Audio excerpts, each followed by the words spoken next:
Привет всем участникам конкурса «Лейся песня». Сегодня я выхожу с видеообращением. Народный артист Республики Саха-Якутия, председатель Союза авторов-песенников Алексей Егоров. Конкурс организовал Центр народного творчества «Эйге», село Салбан Намского Луса. Так, в этом конкурсе мы с супругой народной артисткой Екатериной Егоровой работали в составе жюри. Работа была довольно-таки интересная. И география конкурса, можно сказать, была очень обширная. Участвовали со многих улусов нашей республики.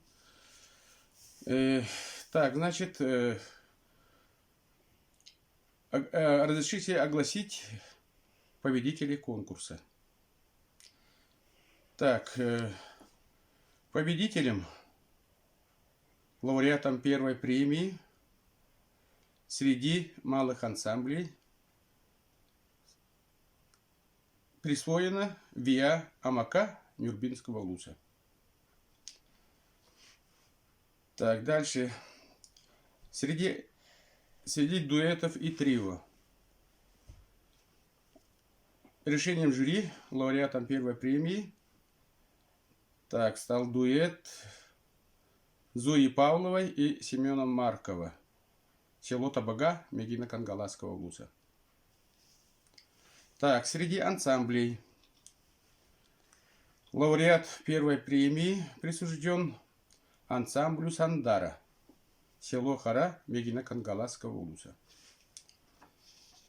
Так, среди солистов, тут было много участников, и очень нам интересно было слушать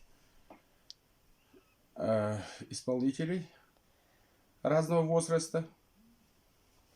И пришли к единому мнению и присудили первую премию Марии Кузьминой, село Торекель, Тактинского Луса.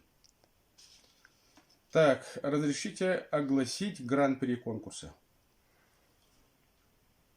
Гран-при конкурса стала Дора Бурнашова, село Мар, Нюрбинского Луса.